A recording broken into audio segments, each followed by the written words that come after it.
หลายๆคนบ่ท่านได้เข้าใจกับคำว่าผู้มีบุญมาเกิดเด้คนทั้งหลายสิเข้าใจว่าคนมีบุญมาเกิดต้องเกิดเป็นกษัตริย์เป็นลูกกษัตริย์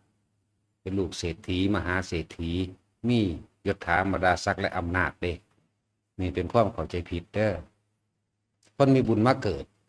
คือคนนำสติปัญญาและนำความรู้นำความจริงนำสัจธรรมออกมาเผยแผ่บ่ได้เกี่ยวกันกับว่ามาเกิดเป็นลูกเศรษฐีลูกกษัตริย์หรือเป็นกษัตริย์เป็นคนที่มียศถาบรรดาศักดิ์อำนาจและตำแหน่งอหย่างเด้คนมีบุญมาเกิดคือคนที่นำความจริงนำความจริงนำความของสัจธรรมบาปมีบุญมีสวรรค์นรกการปฏิบัติการให้ทานการรักษาศีลการบำเพ็ญตนเองคมจิตออกจากกามเนกขมะปัญญาความรอบรู้วิริยะขันติสัจจะนำความจริงออกมาอธิษฐานตั้งใจมุ่งมั่นสู่จุดหมายเมตตามีความหลักความปรารถนาดีซึ่งกันและกันตลอดถึงการวางจิตเป็นกลางได้นี่คือคนมีบุญมาเกิดคนมีบุญมาเกิดนี่คือคนนำความรู้ของความจริงของโลกมาประกาศมาแนะนำมาสั่งสอนมาเพื่อเหตุให้คนทั้งหลายเข้าใจความจริงของอวิชชาที่ปิดบังปัญญาของแต่ละคนให้คนเกิดแสงสว่างทางปัญญาคือเห็นจริงตามความเป็นจริงว่าทำสิ่งใดได้สิ่งนั้นทำบาปได้บาปทำบุญได้บุญทั้งสี่นี่ก็เองว่าคนมีปัญญามาเกิดบ่ได้เกี่ยวกับว่าจะไปเกิดกำคนรวยๆหรือตระกูลกษัตริย์อย่างเด้เกิดน้ำคนทุกๆนี่แหละนั่นบอกสั้นจะพากันเข้าใจผิดแต่ว่าต้องเป็นแบบนั้นคนมีบุญมาเกิดที่เกิดเป็นในตระกูลยากจนหนึ่งเป็นเครื่องทดสอบตัวเองอย่างหนึ่งสองเป็นเครื่องทดสอบผู้สิกระทำตามอีกอย่างหนึ่งคือกันจากว่าล่ะเขาเกิดน้ำมองทุกข์หมอกยากบางดูเขาสิมีปัญญาไปพัฒนาจิตใจคนใดบอกแต่ก็บ่ได้เกี่ยวกันว่าจะต้องเรียนจบสูงอีกเด้บ่ได้เกี่ยวกันอีกกับว่าจะต้องจบสูงๆได้รับรองการศึกษาจากสถาบันนั่นนี่เด้บ่มันมีอยู่ในโตของมันเองอยู่นะหั่นขอให้มีความรอบรู้ความจริงรอบรู้โลกวิยะสัจจะโลกกระทำกรรมแบบนี้กรรมจะแนกแจกสัตว์โลกให้ไปตกนรกให้ไปเป็นเปรตให้ไปสวรรค์แบบนี้เวียนว่ายตายเกิดแบบนี้โลกุตระสัจจะเป็นผู้มีความรู้อันเทศให้ข้ามพ้นโลกข้ามพ้นโลกอันเป็นโลกิยะได้ทำหรือความจริงหรือการกระทำทั้งหลายแหละเฮ็ดให้พ้นจากอบายภูมิได้เฮ็ดให้ถึงทำที่ทำให้ถึงการกระทำเฮ็ดให้ถึงสวรรค์พรหมโลกได้หรือที่สุดของธรรมสามารถว่างจิตว่างใจให้เข้าสู่อนิจจังทุกขังอนัตตาว่างจิตออกจากโลกได้เข้าสู่พระนิพพานได้นี่คือคนมีบุญมาเกิดเขามาเกิดก็คือคำว่าบุญแปลว่าความสงบเย็นคนนำความรู้นำความสงบเย็นมาเกิดย่อมแนะนำสั่งสอนและพาฝึกหัดปฏิบัติตนเองให้เป็นไปแบบนี้เด้อบ่แม่นว่าต้องเกิดเป็นกษัตริย์จังซี่เอิ้นว่ามีบุญเด้กษัตริย์บาปก็จะไปอึดอยากหยังเศรษฐีบาปก็จะไปอึดอยากหยังและเขาเกิดด้วยไสกระช่างบุคคลเรานี่เกิดน้ำคนทุกข์กระช่างเกิดน้ำแบบปานกลางก็ตามย่อมนำความสงบร่มเย็นออกเผยแผ่สู่จิตใจคนนั่นจึงบอกว่า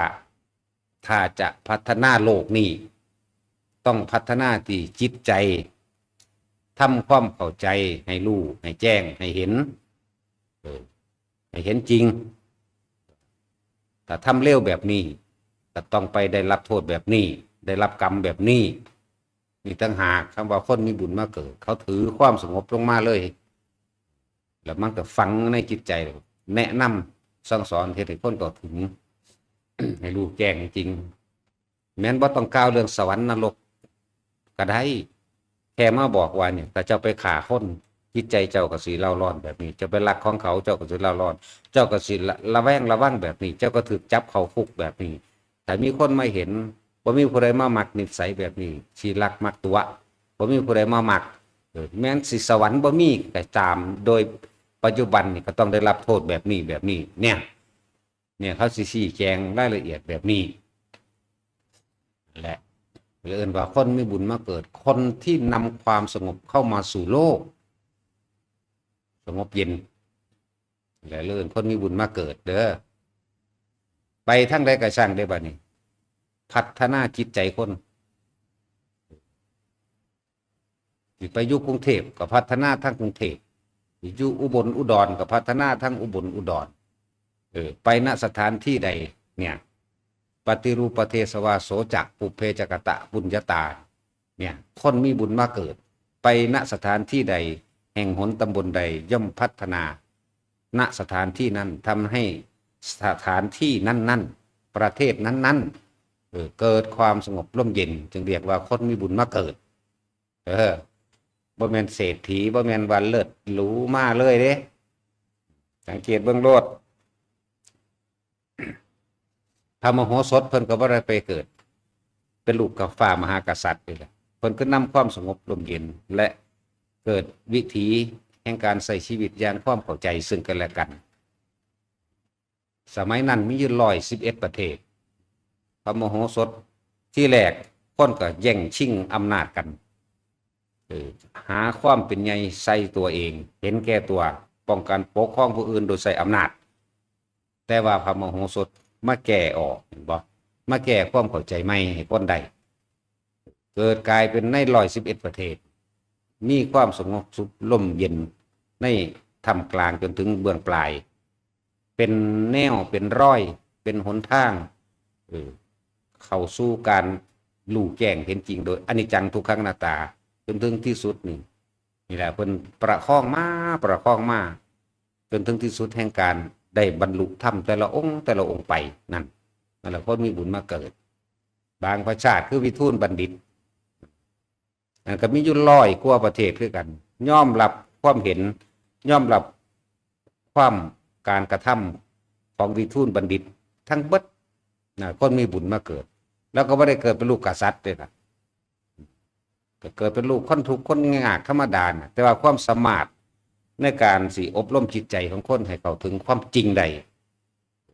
กษัตริย์ทั้งเบิดในหลายๆร้อยกว่าเมืองเวลาสิเกิดปัญหายังกระช่างจะต้องให้วิทูลบัณฑิตไปแก้ให้ปัญหาความอดอยากแห้งแล้งโจรชุกชุมเกิดจากหยังน้อนี่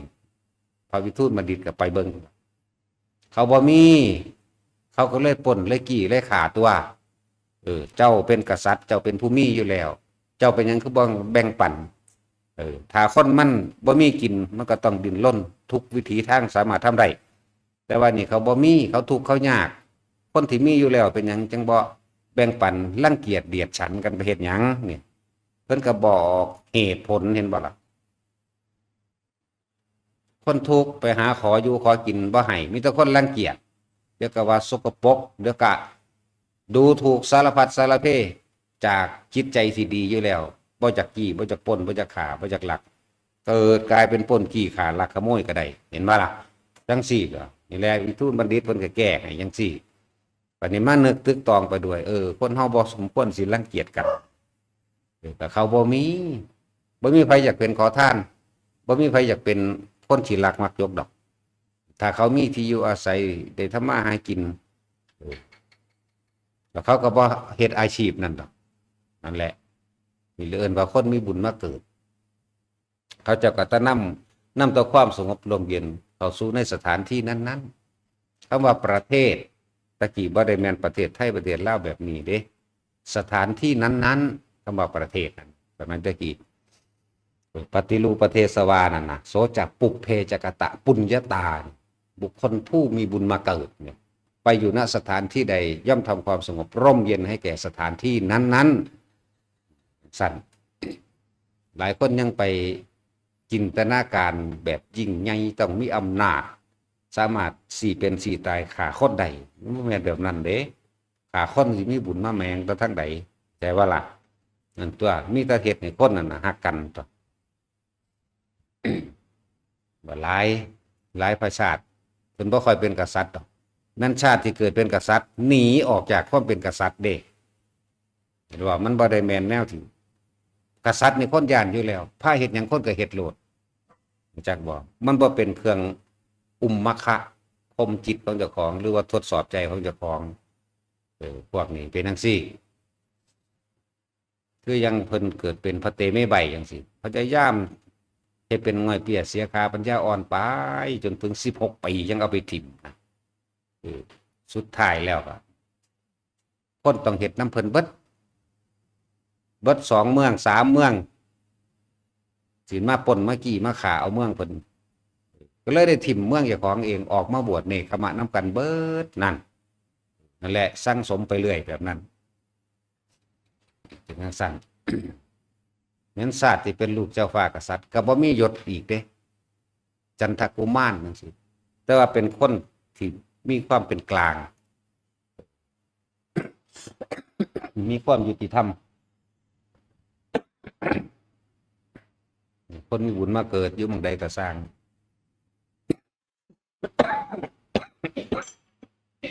เฮ็ดในสถานที่นั้นเกิดความสงบร่มเย็นไปเบิดแต่แปลความหมายของคำว่าผู้มีบุญญาธิการมาเกิด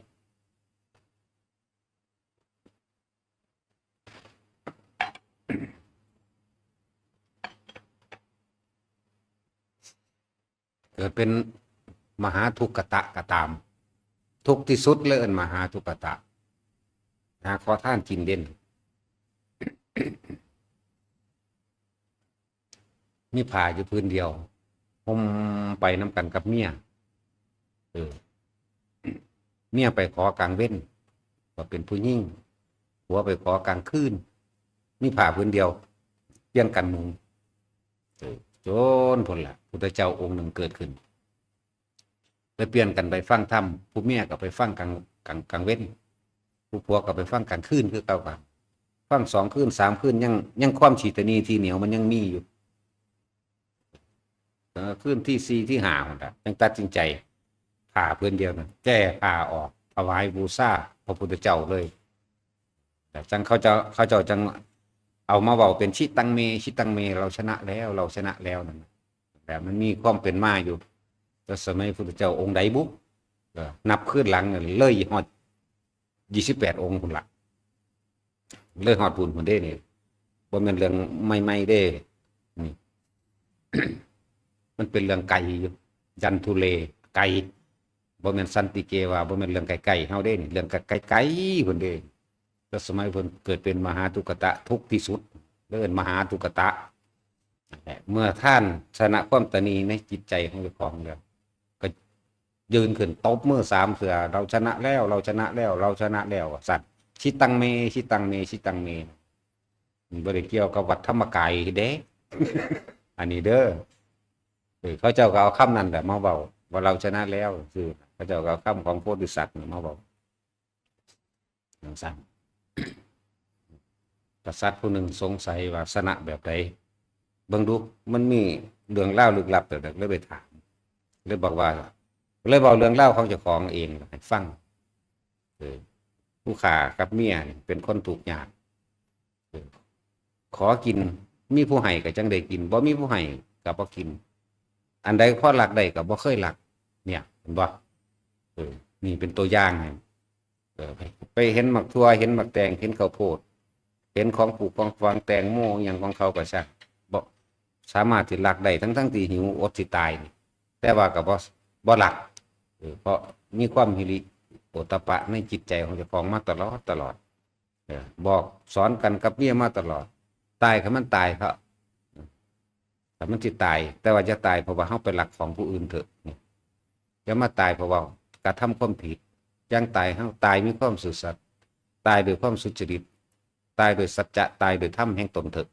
สอนเมียมาตลอดเมียก็ฟังความกันมาตลอดเพิ่นเว้าเรื่องราวของเพิ่นกษัตริย์ฟังไปเรื่อยเกิดความเข้าใจลึกซึ้งอย่างหนึ่งกษัตริย์เป็นคนที่มีความเห็นแก่ตัวเลยได้ธรรมะจาก มหาทุกตะสัตว์นั่นนะจากได้เมียเขาก็บังคับเอาเลยเด้กษัตริย์ก็ดีหาวิธีฆ่าผัวเขาแล้วเอาเมียเขาก็มีพอหาวิธีจับเขาคุกเลยเอาเลยก็มีวันนี้มาเทียบกับแค่ว่าความอดอยากหิวโหยนี่สมควรสิหลักได้แต่ว่าคนถูกพวกนี้เป็นอย่างคือบ่หลักเลยได้คติธรรมตัวนั้นมาคมจิตใจของเองเลยได้เห็นหลายๆอย่างในสิ่งที่ตัวเองกระทำผิดมาก ทรัพย์สมบัติบางอย่างบังคับเอาของเขาเลยจะมีนั่นทั้งตัวเองนี่มีอยู่มีกินทั้งเป็นกษัตริย์ทั้งมีอำนาจว่าหลงไหลในอำนาจนี่เฮ็ดให้เจออำนาจนี่เฮ็ดให้เจ้าของตกนรกทั้งที่สร้างมาดีแล้วแต่ว่าจิตใจเนี่ยบ่ดีนั่นแหละก็ได้ธรรมะจากมหาทุกตะเลยเปลี่ยนใจใหม่เลยประทานผ่า2 ผืนให้มหาทุกตะ มหาทุกตะค่ะเข้าใจว่าพื้นหนึ่งกษัตริย์ว่าพื้นหนึ่งเจ้าให้เมียเจ้าพื้นหนึ่งเจ้าเอาเองเด้อก็น้อมเข้าถวายพระเจ้าจนถึง16 ภู32 ภูจนถึงที่สุดแล้วก็เอาจงไว้2 อันคือเก่านะกษัตริย์มาถามสัมว่าเอาท่านให้เจ้าเท่าไรก็สร้างมีราคาเพียงใดก็สร้างยิ่งมีราคามากเจ้าหังบ่เอาเจ้ากลับมาใส่ผ้าฝ่ายเป็นธรรมดาแต่ผ้าที่มันเป็นผ้าไหมอย่างดีได้มาจากเมืองกาสีเจ้าเป็นยังคือว่าใส่ของนี่บริสมควรกับผู้ขาของนี่สมควรกับพระศาสดาสัมมาสัมพุทธเจ้าต่างหากของพวกนี้แค่ผู้ขาเอามาปิดบังกายก็พ่อได้ออกไปหาขอกินขออยู่กับเมียผู้ขากับพ่อหลับแค่ว่าเป็นแค่เครื่องปิดบังความร้อนและความหนาวกันเหตุกันยุ่งกันห่อนกันแดดไปธรรมดานี่ผู้ข่าวบ่มีความโลภมากขนาดนั้นสุดท้ายแล้วได้ประทานบ้านซวยให้ถึง16 ตำบลแล้วก็แต่งตั้งให้เป็นบัณฑิตสอนธรรมเลยนั่นแหละเป็นสั่นเห็นบ่ล่ะบ่แม่นว่าคนมีบุญคนมีบารมีอย่างหนึ่งสิมาเกิดเป็นตะลูกคนรวยเด้เป็นลูกคนทุกๆนี่แหละเป็นอุมมะคะอันหนึ่งจากบอกเป็นความเพียรพยายามว่าสินำความรู้ของตัวเองออกเพื่อสิเผยแพร่ทำความเข้าใจสัจธรรมให้แก่โลกได้บ่อยากอายบ่ในฐานะยากจนอยากอายบ่ในฐานะคนบ่มีการศึกษาอยากอายบ่นั่นแหละเป็นฝึกเป็นการฝืนตนอย่างหนึ่งป่ะหลายๆคนที่เข้าใจว่าไปเกิดเป็นนั่นเป็นนี่เป็นคนมีบารมีมันว่าได้หาตั้งแต่ไปเกิดเป็นคนรวยดอกคนมีบารมีจากว่าคนมีบุญมาเกิดจุไสกระสางย่อมทำความสงบเย็นให้แก่สถานที่นั้นๆประเทศนั้นๆนั่นแหละสถานที่เราพากันเข้าใจไหมไซเดอร์บันเพราะมันต้องยิ่งใหญ่เป็นลูกกษัตริย์เป็นลูกมหาเศรษฐีมีอำนาจมาตะเกากรบ่แม่นแบบนั้นเด้อเวลาเขาไปเป็นกษัตริย์เขาออกจากความเป็นกษัตริย์สำเร็จสังเกตเบิ่งดีๆเด้อคือเตไม่ใบจังซี่เห็นบ่ล่ะบ่อยากเป็นกษัตริย์นี่เห็นโทษของความเป็นกษัตริย์เห็นโทษของอำนาจสั่งฆ่าคนสั่งจำคุกสั่งโบยสั่งตีสั่งปรับสั่งไหมโทษล้วนแล้วถ้าเป็นของเจ้าของเบิดนั่นมันไปหั่นเด้เห็นบ่ล่ะเป็นจังซั่นตัวจันทคุมานคือกันในสุดท้ายแล้วก็เป็นกษัตริย์อยู่บัดสุดท้ายพระเตเมใบเนี่ยบัดสุดท้ายคือไปบวชแล้วก็บวชเบิดทั้ง2-3 เมืองบวชเบิดเลยสั่น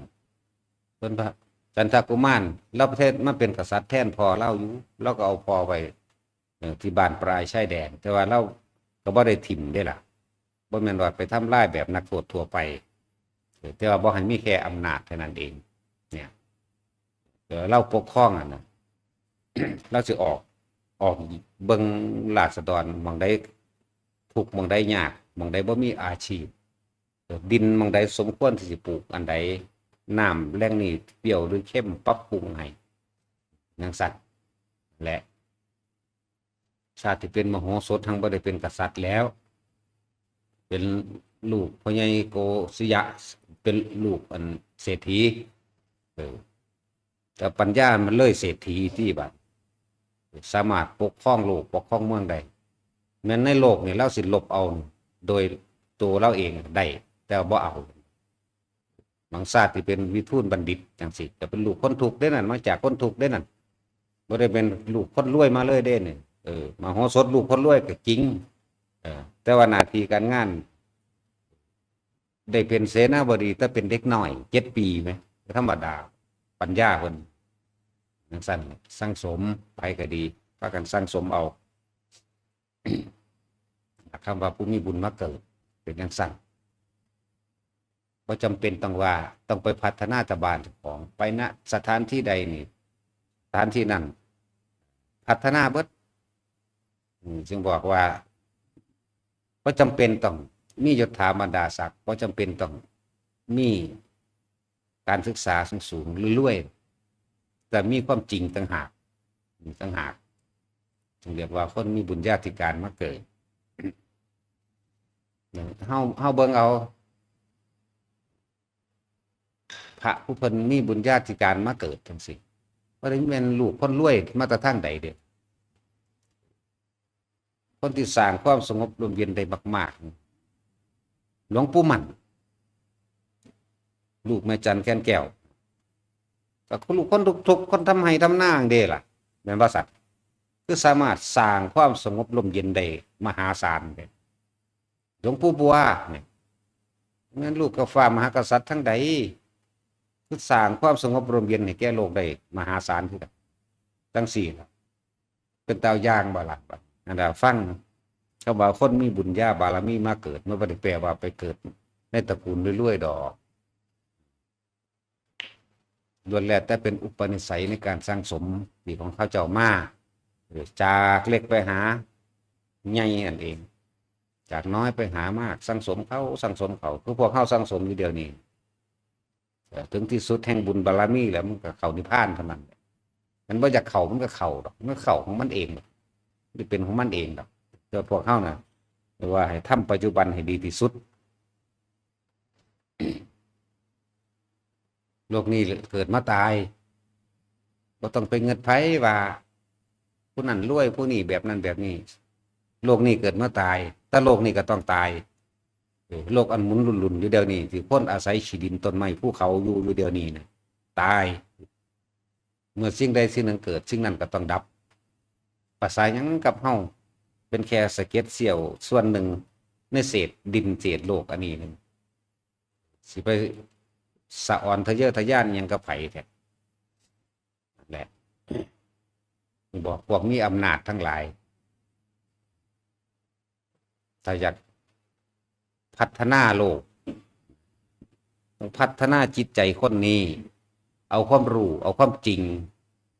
เอาธรรมะออกให้ความรู้แก่หมู่เราประชาชนถ้าอยากให้ประเทศของเจ้าของเองหรือสถานที่บ้านเมืองของเจ้าของเองเพราะว่าจะเป็นผู้ใหญ่บ้าน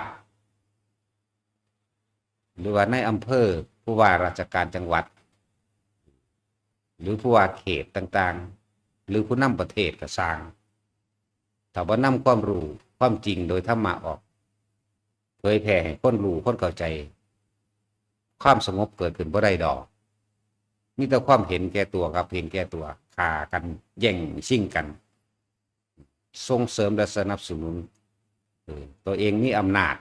เป็นผู้นำอยู่แล้วก็นำสิ่งเหล่านี้ออกเผยแผ่ก็เบื้องจากสถาบันครอบครัวโลดพ่อแม่พาเฮ็ดแนวใดลูกก็เฮ็ดแนวนั้นแม่นบ่ล่ะแต่พ่อแม่พาเฮ็ดแบบนั้นพ่อแม่พาทำหน้าก็ได้ทำหน้าคือกันนั่นพ่อแม่พาค้าขายก็ค้าขายไปตามพ่อแม่นั่นเปรียบเทียบให้เห็นพ่อแม่มีอาชีพเป็นครูลูกก็อยากเป็นครูมีอาชีพเป็นทหารตำรวจลูกก็อยากเป็นจังซี่แล้วบัดนี้อาชีพหยังก็ช่างได้บัดพูดถึงว่าถ้าอยากให้โลกสงบร่มเย็นนะต้องนำธรรมะคำสอนพุทธเจ้าออกเผยแผ่แสดงเฮ็ดให้มันเป็นตัวอย่างตัวเป็นทางสั้นจึงบอกว่าถ้าสิพัฒนาความเห็นแก่ตัวของเจ้าของให้ลดหน่อยถอยลงพัฒนา ความโลภเจ้าของเองพัฒนาความเห็นแก่ตัวให้เห็นโทษในการเห็นแก่ตัวให้เห็นโทษในความเอาเปรียบผู้อื่นตัวจังสั้นครับคนบางคนมันบ่ได้อยากเป็นโจรเด้แต่ว่าถือบีบบังคับการดูถูกการถูกข่มเหงการถูกรังแกหลายๆอย่างบีบคั้นให้คนเป็นโจรก็ได้นักสัตว์แล้วก็จะพัฒนาเด้อพัฒนาทำความเข้าใจตัวนี้ต่างหากบอกเป็นตาเฮ็ดได้ยากที่จริงมันบ่ได้ยากดอกถ้าคนมันสิเฮ็ดสิอย่างเห็นบ่บ่ยากเด้ถ้าคนมันสิเฮ็ดนั่นทุกฝ่ายก็ร่วมมือกันนำคนเขาวัดเขาว่าดูๆตัวบ่แม่นวัดว่าสิสอนคนไปหาขอเด้ประเภทสอนคนไปหาขอมันแม่นพุทธศาสนาเด่นพวกมันหมากินความคิดพวกจังซั่นเข้าใจว่าล่ะพวกเฮ็ดปลุกเสกเลขยันของขลังไปอธิษฐานเอามันบ่แม่นศาสนาพุทธเด้นั่นน่ะแต่ว่ามันมาอาศัยผ้าเหลืองพุทธใส่ซื่อๆเด้พวกจังซั่นบ่ได้สนับสนุนเด้ เฮ็ดให้คนพึ่งพาตัวเองบ่เป็นเฮ็ดให้คนเห็นแก่ตัวเก่าๆเด้จักได้หยังขอเอาเด้ออธิษฐานเอาเด้อแม่นบ่ล่ะมันเลยบ่เฮ็ดเวียกเลยบ่จักความอดความทนความเพียรอีหยังเด้บอกจังซั่นพึ่งตนเองบ่เป็นบ่แม่นหลักธรรมบ่แม่นหลักแห่งความจริงในการใช้ชีวิตของพระพุทธเจ้าแต่ว่าเอาสุดของพระพุทธเจ้าไปแอบแฝงเพื่อหากินนั่นแหละเห็นแก่ตัวจังซั่นแล้วก็นำธรรมะของจริงของป่านี่แหละออกไป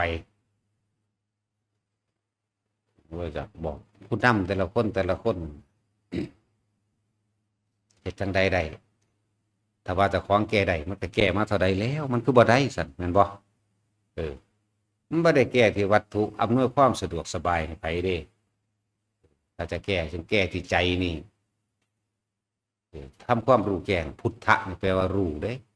รู้ตื่นเบิกบานรู้แจ้งเห็นจริงตามความเป็นจริงเด้ก็เอาน้ำความจริงตัวนี้มาให้รู้บาปรู้บุญรู้สวรรค์นรกรู้โทษบ่แม่นบาปบ่แม่นบุญบ่แม่นสวรรค์นรกตามที่ตาบ่เห็นก็สร้างให้รู้จักโทษว่าเจ้าเป็นรักของเขาเขาก็จับเจ้าเขาคุกนี่ก็ได้เจ้าถูกปรับถูกไหมถูกตีไปรังแกผู้อื่นเขาก็ฟาดเจ้าขึ้นคือกันหนีซ้ำนี่มันก็พอเข้าใจแล้วนั่นแหละค่อยๆแทรกซึมไปก็แก้มานานแล้วคนทางเห็นแค่ตัวหลายกว่าเขายิ่งมีเครื่องอำนวยความสะดวกเท่าใดหางเห็นแก่ตัวนั่นแหละถ้าจะแก้จึงบอกว่าให้แก้ที่ใจแก้ที่ทำความเข้าใจในความเป็นจริงโดยธรรมชาติทุกคนเกิดมาตายหนึ่งการกระทำสิ่งใดจนเป็นเหตุเป็นปัจจัยให้แก้ผลสิ่งนั้นว่าต้องเว้าเรื่องสวรรค์นรกกะเว้าไปตามนี้แต่เจ้าเป็นหลักของเขาถ้าเขาจับได้เขาจับเจ้าเขาคุกแต่บ่เขาคุกเขาก็ตีเจ้าเขาก็ทุบตีเจ้าตัดแขนตัดขาเจ้าสิเป็นจังไดนี่ก็ได้แม่นว่าล่ะมันสั้นตัวแหละ เราทำความตัวนี้ทำความเห็นให้มันตรงกับความจริงสวรรค์เฮาบ่เห็นนรกเฮาบ่เห็นว่าเนี่ยมันเห็นนี่นรกดิบคือติดคุกนี่แม่คือถูกตีถูกตีนเขานี่แม่ว่าเรื่องกินเหล้าเมายาจังสิก็เห็นง่ายๆตัวแต่เสียสติง่อยเปียเสียขาปัญญาอ่อนอยากเว้าหยังมันก็เว้าอยากดูถูกไผมันก็ดูอยากด่าไผมันก็ด่าว่าเขาตีปากมาเด้อสัตว์ไปจังซั่นไปนี่มันก็เห็นโทษเอาง่ายๆแม่นบ่เว้าเรื่องสวรรค์นรกก็ดีแม่นบ่เว้าเรื่องศาสตร์หน้าศาสตร์หลังก็ดีแล้ว เราเมามาแล้วขี่เหี่ยวใส่ตัวเองหากใจขี่รถล้มส้นกันมีอารมณ์ร้อนตีกันฆ่ากันซ้ำนี้มันก็เห็นได้ก็เด้ล่ะมันบ่เว้าเรื่องศาสตร์หน้าศาสตร์หลังหรือสวรรค์นรกก็ดีจังว่าความเป็นจริงแต่ละคนนั่นบ่มีผู้ใดอยากเป็นโจรบ่มีผู้ใดอยากฆ่าไผลักของไผดอกมีผู้ใดอยากทำผิดดอกทุกคนที่จริงมันมีจิตใต้สำนึกทุกคนนั่นแหละในความต้องการความสงบสุขสันติในการดำเนินชีวิตสิ่งที่สำคัญสูงสุดในโลกนี้คนที่เกิดมาเนี่ยอาหารหนึ่งเด้อาหารเป็นหนึ่งในโลกเลย อาหารเป็นที่หนึ่งในทุกชีวิตสรรพสัตว์ที่เกิดมาเลยแต่กี่คนบ่ท่านได้มีที่อยู่อาศัยแบบมีทะเบียนแบบนี้ดอกอยู่น้ำถ้ำน้ำผาน้ำปลาไปคนบ่ท่านได้มีความเห็นแก่ตัวนักถึงขนาดนี้บ่ท่านได้เป็นเจ้าของป่าบ่ท่านได้เข้าไปเป็นเจ้าของภูเขาอยู่ไปหากินแค่อิ่มแล้วก็พ่อมีหยังพึ่งพาซอยเหลือกันจนตะกี้เดี๋ยวนี้บ่แล้วเป็นเจ้าของป่าเบิดแล้วเป็นเจ้าของขี้ดินเบิดทุกอย่างนั่นแหละมีแต่ความเห็นแก่ตัวเบิดแล้วเพราะว่ามันขาดศีลธรรมขาดความเข้าใจในความจริงของชีวิตนะนังสั่นหามาอวดมาอ้างกันแล้วสมมุติโรงเรียนก็สอนให้เห็นแก่ตัวโรงเรียนแน่นอน1,000,000%อยู่แล้วเอากีฬาไปแข่งสิต้องชนะให้ได้ถ้าบ่ชนะตบตีนักเรียนอีกตบตีนักกีฬาอีกแม่นบ่เขาบ่ได้เล่นเพื่อสุขภาพและความสัมพันธไมตรีเด้ซุมื้อนี้เขาเล่นเพื่อเอาชนะเงินศักดิ์ศรีแม่นบ่เด้อแต่ว่าบ่แม่นเลยเกิดกลายเป็นกีฬาศักดิ์ศรีกีฬาเห็นแก่ตัวบ่แม่นกีฬาที่เอาสุขภาพเด้ถ้าคนเล่นโดยสุขภาพมันบ่ได้ซีเรียสมันบ่ได้เครียดอีหยังเด้มันก็มีน้ำใจอันนั้นอันนี้เฮ็ดกันล้มแล้วก็หัวเราะต่อก็สิก็ดึงกันขึ้นนึงเด้อันนี้แล่นถีบแล่นเตะกันตีกันนั่นแหละขนาดกีฬาสามัคคีซุมื้อนี้มันบ่มีดอกเด้มีแต่กีฬาสิฆ่าเอาชนะกันอย่างเดียวเด้ซุมื้อนี้บ่เป็นสามัคคีแล้วกีฬาก็ดีจังซั่นแหละเลยมีสารกระตุ้นต่างๆมาเลยเป็นยาบ้าไปเลยล่ะซุมื้อเห็นบ่ล่ะเพื่อต้องการชนะโรงเรียนก็ยังสอนให้เอาชนะแหม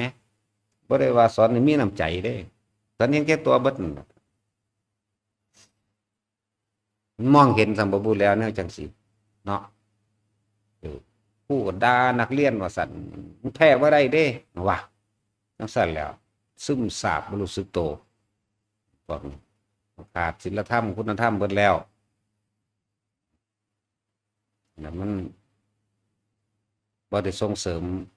พุทธศาสนาบ่ได้ส่งเสริมธรรมะมันก็เลยเป็นจังซี่แหละแก่จังได้กระสร้างว่ามีทางดอกมีทางแต่ว่าแก่ที่จิตใจทำความเข้าใจตัวทุกคนเกิดมากก็แค่หากินซ้ำตายนาสิไปแข่งขันอีหยังเกรงใจประเทศนั่นเกรงใจประเทศนี้โอ้ยปลูกเขากินเองเป็นอยู่แต่ของไงมากได้เป็นนั่นได้เป็นนี่เท่าเดียวนี้พ่อแม่ว่าได้มียศถาบรรดาศักดิ์ยังได้ล่ะเขามีอาชีพหาเกษตรกินนี่มึงได้ล่ะจังว่าอาหารเป็นหนึ่งในโลเหมือนบ่ว่าแท็กซี่มึงหยดบักไงมึงบ่กินข้าวได้บ่เด้อลองเบิ่งแหม่แน่เป็นจังซั่นตัวให้รู้จักคำว่า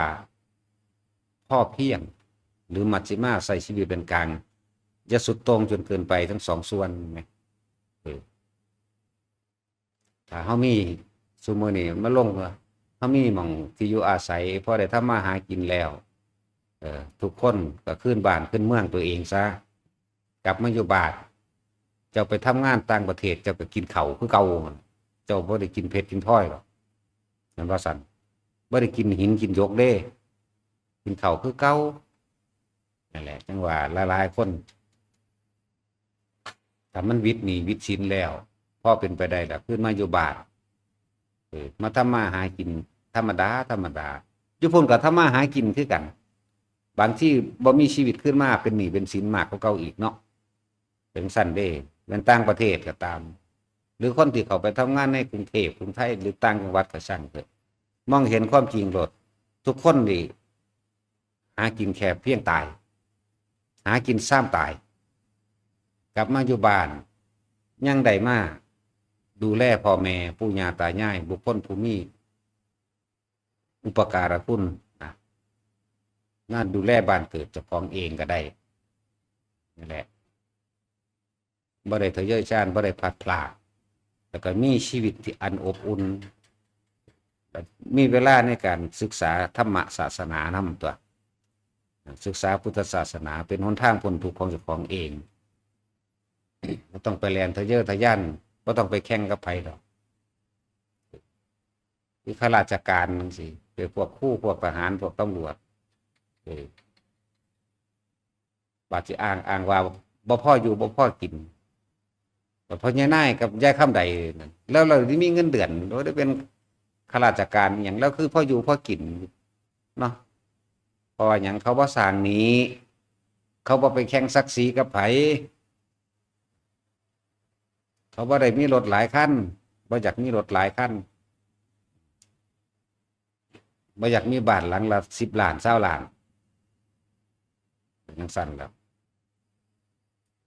แค่ทำมาหากินนี่ซ้ำตายเขาก็ตายคือกันไฟเผาอันเดียวกันกับพวกนั้นก็ดีเขาจังว่าแต่สิ่งที่ได้เปรียบสบายใจได้ช่วยเหลือผู้อื่นพร้อมเด้บ่ธรรมดาเด้พวกข้าราชการจะเข้าใจว่าเจ้าของช่วยเหลือผู้อื่นเด้ฉันทำเพื่อประชาชนบ่แม่นเด้ถ้าบ่มีเงินเดือนสูงก็บ่เฮ็ดดอกแม่นบ่ล่ะเอาแม่นี่บ่มีผู้จ้างสิไปเป็นอยู่บ่ตำรวจทหารไปอยู่บ่แท็กซี่มึงไปบ่กูก็บ่ไปเด้กูเนาะนี่จังซั่นแล้วคู่คือการถ้าบ่มีเงินเดือนบ่ไปดอกจะมาเข้าใจว่าเจ้าของทำเพื่อประชาชนทำเพื่อเจ้าของเองแถมซ้ำเห็นกับตัวเก่าๆอีกแม่นว่าล่ะเอาไปละยืมเงินสหกรณ์ยืมเงินนั่นยืมเงินนี่สร้างบ้านแข่งกันได้บ่นั่น5 ล้าน6 ล้าน10 ล้านเหลือบตาไปเห็นรถเขาใหม่ก็งามแท้ออกมาเรื่อยเลยมีเสียวิธีกลไกคนโกง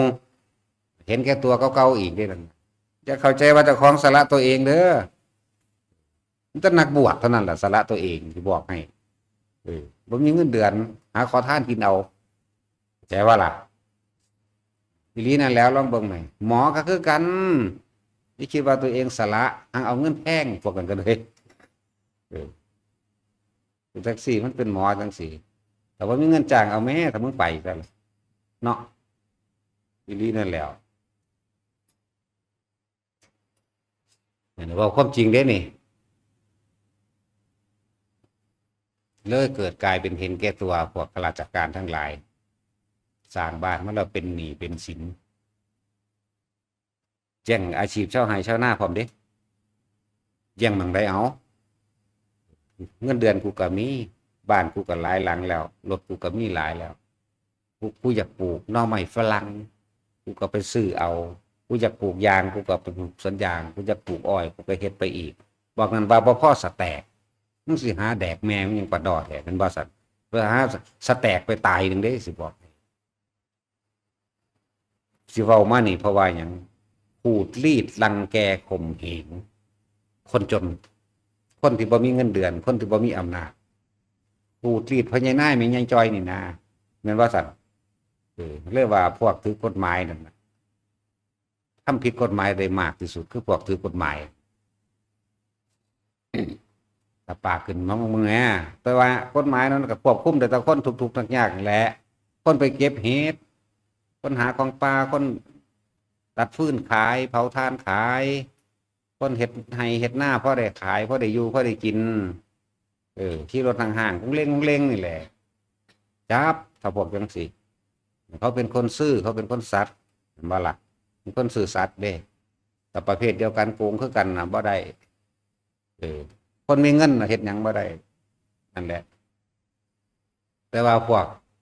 คนทุกข์คนยากหรือว่าคนมีความซื่อสัตย์พวกเจ้าปลอดภัยจากคุกคือวัฏฏะสงสารคุกในวัฏฏะสงสารไม่อาจสามารถจับพวกท่านได้หมายถึงพ่อใหญ่นายยายคำใดจังซี่นี่เปรียบเทียบพวกเขาซื่อสัตย์พวกนี้เจ้าบ่ได้ติดคุกในวัฏฏะสงสารดอกเจ้าบ่ได้ลงคุกทั้ง8ในบริวารอย่างละ2,000พอแต่ว่าพวกนั้นน่ะนะคุกใหญ่วัฏฏะสงสารคุกใหญ่เสือสิเลี้ยงลำดับเบิดอยู่หั่นโอ้ยลองเบิ่งเด้อนั่นแหละต้องบอกว่าพวกนี้บ่จำเป็นต้องไปร่ำรวยบ่จำเป็นต้องมีศักดิ์ศรีคือเขาดอกหากินซ้ำตายพอกันแหละพวกเขาว่าเขามีศักดิ์ศรีพวกเขาว่าเขามีอำนาจมีกฎหมายในมือนั่นน่ะมันบ่ได้หนีพ้นกฎแห่งกรรมดอกก็ต้องน้อยใจดอกพวกเฮา เกิดมาตายทอกันนั่นแหละพวกนั้นส่วนมากอยากตายขับแค้นใจได้ตายเครียดตายโกรธตายโมโหเนาะนรก99%พวกนั้นเป็นสัตว์เบียดเบียนคนยากคนจนคำว่าคนทุกข์คนยากอาจจะบ่เป็นคนทุกข์คนยากทั้งใจเด้อาจจะเป็นโซดาบันสกิทาคาหรืออนาคาก็ได้แต่ว่าไปเสือกไปขูดรีดพวกกันเป็นคนซื่อแบบนั้นซ้ำเป็นคนมีศีลธรรมแล้วแซมซ้ำเป็นอริยะซ้ำมึงตายบัดนี้นักหนาไปเรื่อยที่เก่งซ้ำใดมึงเก่งไปโลดหนานี่แหละถ้าบอกมาหาพวกนี้มันศูนย์ขึ้นโลดมันเก่งเฮ็ดได้แต่พวกเป็นพวกกันคนซื่อสัตย์ท่านคนมีเงินมันกับบ่กล้าเฮ็ดคนโกงกับคนโกงมันรู้กันมันเลยปล่อยกันเนาะแต่ว่าแม่นมันสาบานกันกับปูโรดเด้อไผก็เลยในโลกนี่เอาเบิดในโลกนี่แหละพวกข้าราชการถ้าว่าบ่เคยโกงมาบ่ฟิวเลยจักคนนึงนี่บ่ฟิวเลยมาถ้าว่ามันบ่จริงกูตายแต่ว่ามันจริงสู้ตายเอาแม่บ่ฟิวเลยจักคนเลยบ่ว่าสิเป็นครูบ่ว่าสิเป็นป่าไม้บ่ว่าสิเป็นชนประทานบ่ว่าสิเป็นทหารและตำรวจเอาเท่าหน้าเอาแม่แต่บ่โกงยังก็ได้มาใส่กันโหลดเอาความบริสุทธิ์ใส่กันโหลดนี่มีเครื่องเสียบลองเบิ่งเสียบคือเอ็กซเรย์ดินะฮะเอ็กซเรย์ความบริสุทธิ์ทางใจบ่แม่แต่ว่าบ่แม่นเห็นนั่นคือเขาอันเวลาตายมากนะเขาประกาศเขาสิบรรยายแต่ความดีเด้เนาะพอความดีมันหน่อยสูงสุดคือความดีมันหน่อยเขาเลยประกาศความดีเนี่ยน้อยท่านได้ทำประโยชน์ต่อชาวบ้านนั่นนี่สาธารณประโยชน์ทั้งสันสีว่าเด้แต่ว่าถ้าบรรยายความเร็ว3 ปีจักมันสิได้เผาบ่เสื้อสิบรรยายความเร็วแล้วแม่นบ่ลีเด้เป็นว่าพวกเจ้าว่านายนั่นนางนี่สันยังสี่ได้เป็นทนเสียสละช่วยเหลือชาวบ้านเป็นผู้มีน้ำใจจากไปด้วยความอะไรรักว่าเด้จักไปอะไรรักจะกูอีถีบเอาแล้ว จากไปด้วยความเสียสละแล้วก็เปิดแต่แดิเปิดตรณีกันแสงแผ่นดินมันขี้เดียดมันไห้ใส่มันจักบ่ล่ะ พวกจังสั่นมันไห้ใส่กูบ่หนามาข้างคนนักโลกอันนี้เลยนะเนาะประกาศอยู่จักเป็นชั่วโมงพุ่นล่ะแต่ว่าถ้าประกาศความเร็วนี่3 ปีจักสิได้เผาบ่ได้เผามันไหลบ่หวาดบ่ไหวเขาเลยประกาศเอาความดีหน่อยเหมือนว่าแท็กซี่นั่นแหละมองว่าเป็นตะโกงได้คือกรมที่ดินก็ยังโกงได้เหมือนว่าสั่นเอาเงินจ้างแม่มันให้ปั๊บโหลดพวกป้าไม้พวกนั้นสิเป็นศัตรูกันกับพวกคณะสงฆ์พวกป้าไม้นี่เฮ้ยกูบอกมาแล้วกูศูนย์โหลดบ่มีหยังสิทำลายศาสนาพุทธได้กับพวกป้าไม้ประกาศโตโลดบ่ได้ย่านดอกนะพุทธเจ้าเว้ามาแต่ที่แรกต้นตั้งแต่รับวัดเชตวันเด้อวัดเวรุวันเป็นวัดที่1ก็จริงแต่ว่านั้นกษัตริย์สร้างคนมีเงินสร้างแผ่นดินบ่ได้สะเทือนคือเชตวันแผ่นดินสะเทือนเด้พุทธเจ้าเล่งไปข้างหน้าครับต่อไปหมู่ภิกษุสงฆ์ทั้งหลายผู้ที่ปกป้องโลกผู้เป็นสาวกแห่งเราตถาคตอยู่ยากจำเป็นต้องรับไว้เป็นตัวอย่างเข้าใจบ่ล่ะ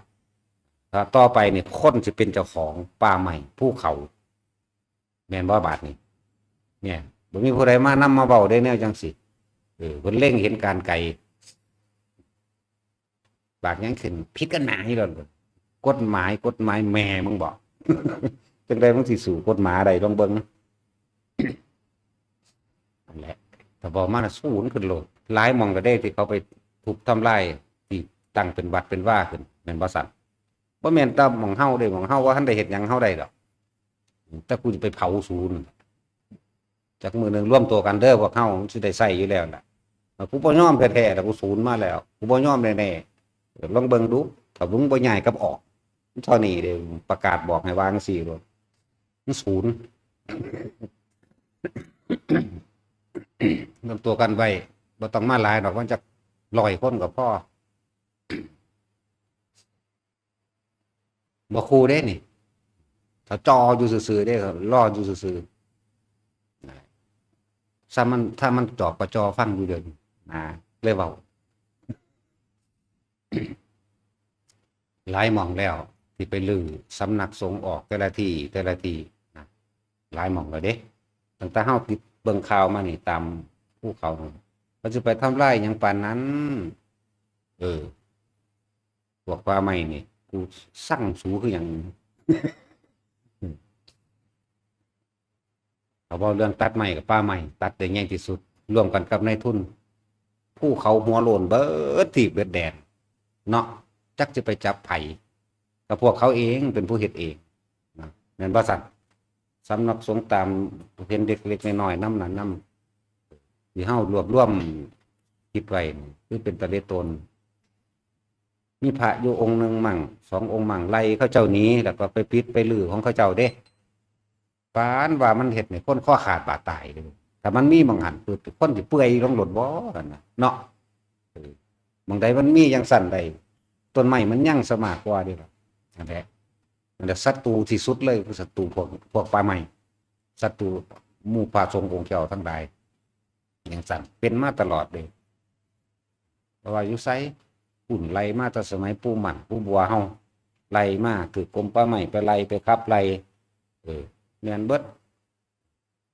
ถ้าพวกเศรษฐีไปล่าสัตว์เขายัดเงินอัดปากเป็นย่ามให้เขาพาเขาไปพร้อมที่เป็นความจริงเฮาก็ฮู้อยู่แล้วเนาะพวกอันเศรษฐีไปล่าสัตว์แม่นบ่ล่ะไปเป็นย่ามให้เขาเลยไปเบิดคุมบรรพุ่มบรรพ่วงถ้าบ่แม่นให้กูตายถ้าแม่นสู้ตายสู้กาสาบานบ่หั่นความจริงอันนี้ก็เลยนั่นเบิดรวมกันพวกแต่นายทุนมาตัดใหม่นะเอาอย่างดีเลยแล้วพวกเขารอกระแหล่ซะป้องกันไฟป่าจังสิเวลาเขาเลยใหม่อยู่หันอยู่นี่ไปหาจับกินเงินเขาอีกเลยนี่ร่างแกแล้วคนทุกคนยากเด้เห็นบ่ล่ะ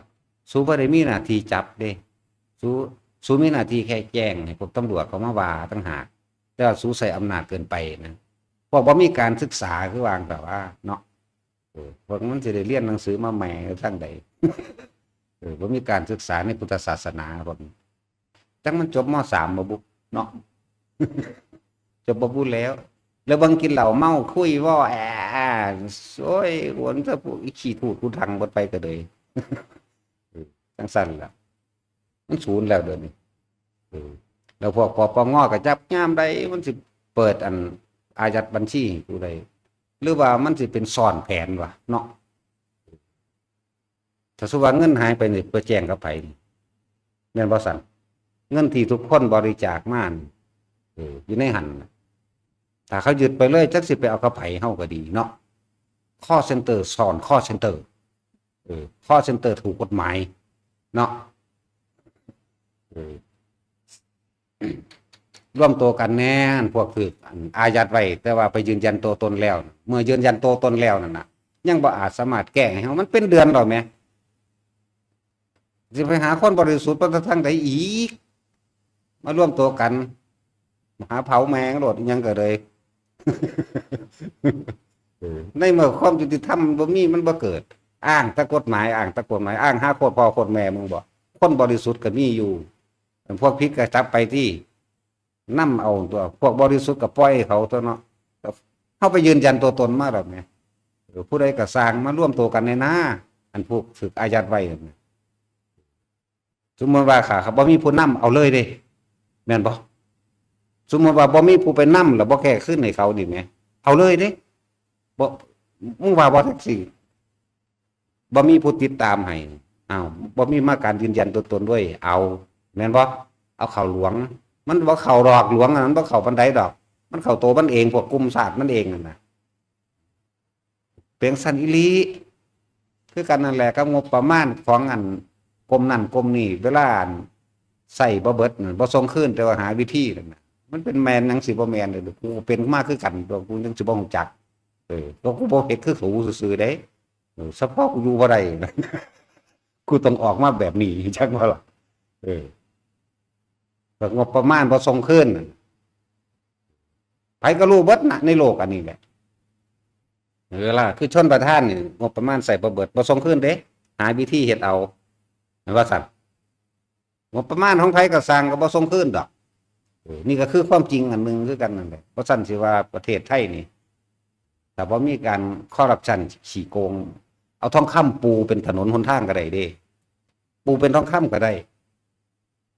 ก็สร้างมาได้ก็สร้างตามตึกในข้าราชการสถานที่ราชการตึกใหญ่ตึกผู้ว่าหรือตึกอีหยังก็แล้วก่อนนะมา500 ล้านนี่กูสิสร้างอยู่ดอกจัก10 ล้านอีหลีเด้บ่แม่นเว้าเล่นเด้นี่เว้าจริงๆเด้ผู้ว่าเอาไปซะ30%นะผู้นั้นผู้นี้เอาไปเท่านั้นเปอร์เซ็นต์ผู้นี้เปอร์เซ็นต์เด้มึงดูมันหาเผาพ่อเผาแม่นเนาะว่ามันโลกรู้ล้นหน้าแต่เฮาว่าเว้าไผสิเว้าเด้อนี่พวกย่านตายเนาะอย่างซั่นทุกมองเลยงบถนนหนทางของหลวงนี่ก็คือกันประมูลมาได้ปุ๊บเลยมากู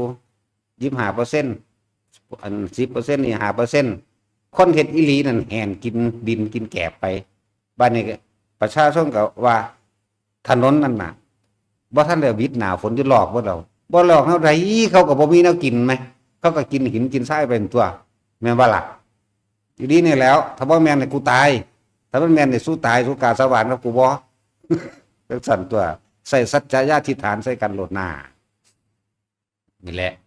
ความจริงของข้าราชการเป็นจังซี่พร้อมอบตอบตจักจังไดมันสิยุบทิ่มดอกออกมาปั่นกันกินเงินซื่อๆออกมาหาเลือกตั้งได้ก็ผิดกันยามนั้นบ่เห็นว่าสิสร้างประโยชน์หยังพอปานใดเนาะยามใดสุสิยุบอบตก็เลยสสแวงหยังนั่นยุบทิ่มซักมีหยังเด้อนี่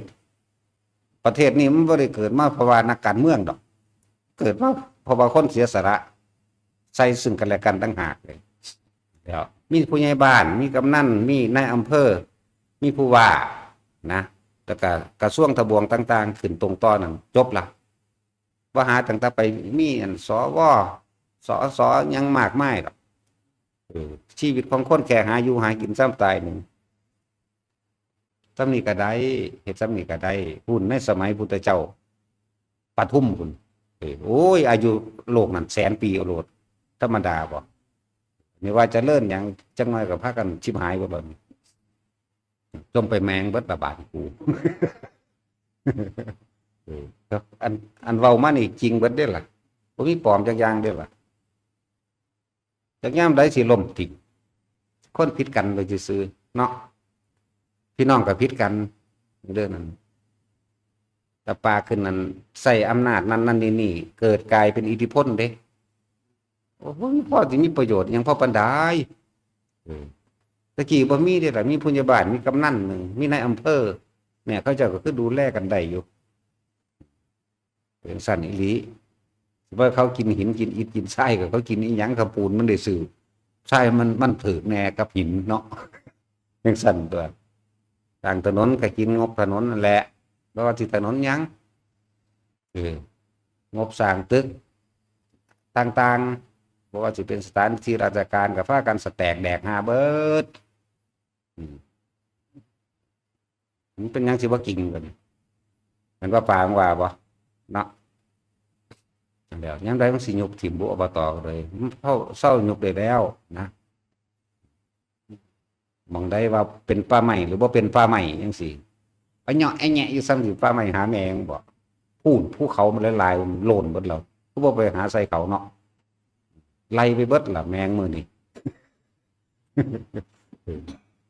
เจ้าว่าแมนบ่เอาทุกคนผ่านประสบการณ์มาเบิดแล้วหูคือกันนั่นแหละหังบ่มีโอกาสได้เว้ารุนแรงเนาะที่จริงผ่านเบิดเด้พวกขับรถมอเตอร์ไซค์รถใหญ่ยังก็สร้างถูกตำรวจขูดรีดมากก็ถือมาคือกันเนาะบอกพวกตำรวจก่อนเฮาได้คุกคีกับประชาชนได้คุกคีอย่าถือตนถือโตอย่าถือแต่อำนาจในกฎหมายหลายให้ความเป็นกันเองเล่นหัวน้ำกันมีหยังซอยเหลือพึ่งพากันตัวบ่แม่นตาสิค่อยจะผิดเด้เขาสั่งคือขี่นี่เด้คือเหียบนี่โตเขาเองก็ยังกูจะปาดข้อทิ่มเบิดทุนเด้เนาะยังสั่นเด้เขาสั่งคือเหียบนี่ไหม แต่ล่องเกิดกลายเป็นคนมีน้ำใจคอยซึมซาบไปเลยมันเกิดกลายเป็นพี่เป็นน้องกันเองดอกเด้อบ่แม่นแต่เอาแนวจังสันม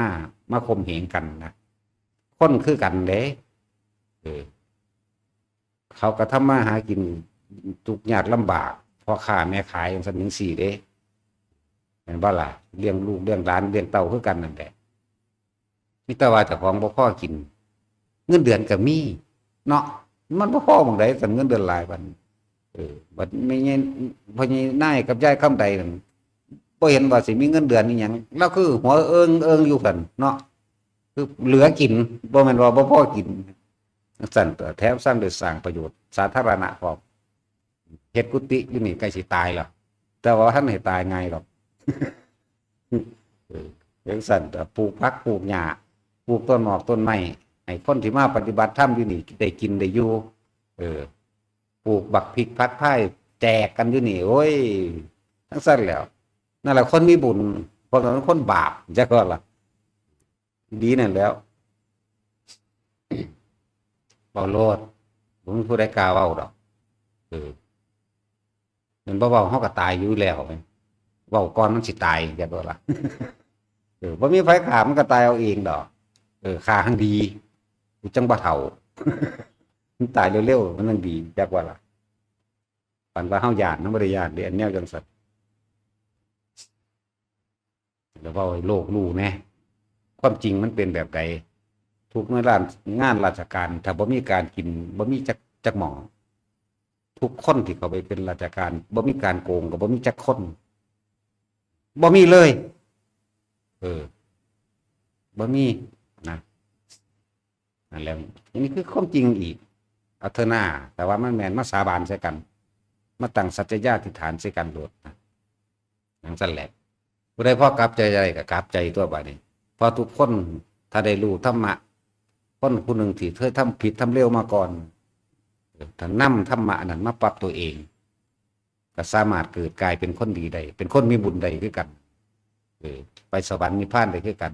ไปนรกก็ได้คือกันจักว่าล่ะปรับปรุงตัวเองตัวแหละพวกเฮาเป็นตะเบื่อนายเขาเนาะอย่าหนีออกจากลมหายใจเด้อเกิดหยังขึ้นก็สร้างตายแล้วบ่ต้องมายุ่งกับเขาอีกให้เขาไปตกนรกมกใหม่อยู่ทั้งใดก็ช่างเขาเถอะไปเป็นปวกเป็นมดเป็นแมงไปเป็นแมงมั่นให้เขาค้นหย่ำกินทั้งใดไปเป็นนอนไปเป็นเหียดทั้งใดก็ไปไปเป็นแมงหัวง้อหัวควายไปเป็นหิ่งยังก็ไปทุกเศษสัดส่วนที่ทำไว้ทุกคนที่กระทำไว้ทั้งเบิดนั่นนะได้รับทุกบัดทุกสัดส่วนเลยแต่พวกเขามีโอกาสในการแก้ไขตัวเองได้ในศาสตร์นี้ทุกคนเลยผู้ใดตายในลมหายใจใดความคิดว่าคิดถึงสิ่งใดสิ่งหนึ่งเลยมีแต่ลมหายใจเย็นที่ในหูดังโพ่งหูดังเขาล้วนๆนี่วืดเข่าวืดออกวืดออกวืดเข่าตายซ้ำบ่ได้มาเกิดอีกเด้พวกเจ้าเป็นแต่เฮ็ดเอาเนาะเอาสมาทาน